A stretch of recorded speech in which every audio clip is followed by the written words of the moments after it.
আপনারা অনেকেই জানেন আমাদের নতুন মুখ্যমন্ত্রী পরশুদিনকে নাকি ঘোষণা করেছে যে এসআইআরে যাদের নাম ডিলিট হয়ে গেছে তারা ডিটেনশন ক্যাম্পে যেতে হবে। তো এইরকম প্রচুর মানুষের এসআইআরে নাম বাদ চলে গেছে। আজ আপনারা একটা জিনিস ভেবে দেখুন তো, যে যাদের নাম বাদ গেছে তারা সবাই কি বাংলাদেশি? কখনোই না। কারণ তার নিজস্ব পরিচয় আমার শাশুড়ি, আমার বাবা, মা, মাসি, 3-4 জনের নাম বাদ চলে গেছে, তারা সবাই বাংলাদেশি। আজকে আমার জন্ম 2000 সালে, ওর জন্ম 2000 সালে, আমার দাদাভাই মানে আমার শাশুড়ির জন্ম 1993 সালে, আমি জন্মেছি আরজি করে, ও দাদাভাই দুজনে জন্মেছে স্টেট জেনারেল হসপিটাল বড়নগর।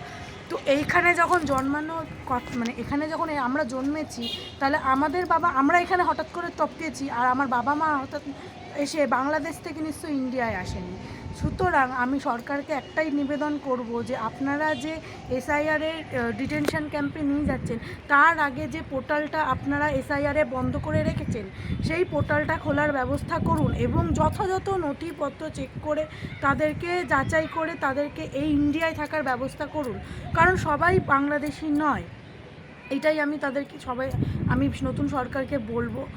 আর একটা কথা জিনিস, যারা বাংলাদেশি অরিজিনাল অবশ্যই তারা ইন্ডিয়ায় থাকার তাদের কোনো অধিকার নেই, আর যারা আসল ইন্ডিয়ান তাদের তো অধিকার আছে ইন্ডিয়ায় থাকার। তাহলে তাদের কেনই ডিটেনশন ক্যাম্পগুলোতে ঢোকানো হবে?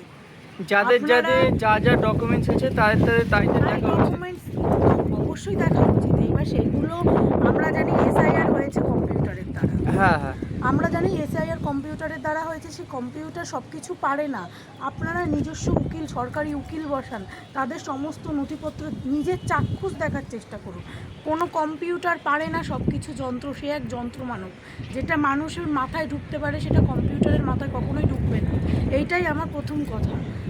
তাদের নথিপত্রগুলো আগে চেক করার চেষ্টা করুন প্লিজ, তাদের চাক্ষুষ নথিপত্র চেষ্টা করুন তাদের দেখার। পোর্টাল খুলছে না, পোর্টাল বন্ধ করে আপনারা ডিটেনশন ক্যাম্পে পাঠাবেন না। পোর্টালটা খোলার আগে ব্যবস্থা করুন। পোর্টালটা আজ কেন কতদিন ধরে বন্ধ?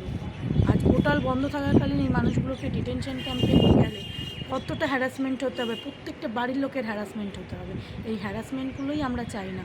অবশ্যই আমি বারবার বলছি, যারা বাংলাদেশি, প্রকৃত বাংলাদেশি, তাদের কখনোই ইন্ডিয়ায় থাকার কোনো অধিকার নেই। একজন আমি ইন্ডিয়ান হিসেবে এই কথাটা অবশ্যই বলবো, বারবার বলবো। কিন্তু যারা প্রকৃত ইন্ডিয়ান তারা ওখানে গিয়ে কোথায় যাবে? তাদের কোনো যাওয়ার জায়গা নেই। ইন্ডিয়াতে রাখার ইয়ে করুন আপনারা, একটা উকিল দিয়ে, সরকারি উকিল বসিয়ে সবার নথিপত্র যাচাই করার চেষ্টা করুন। বারবারই একটাই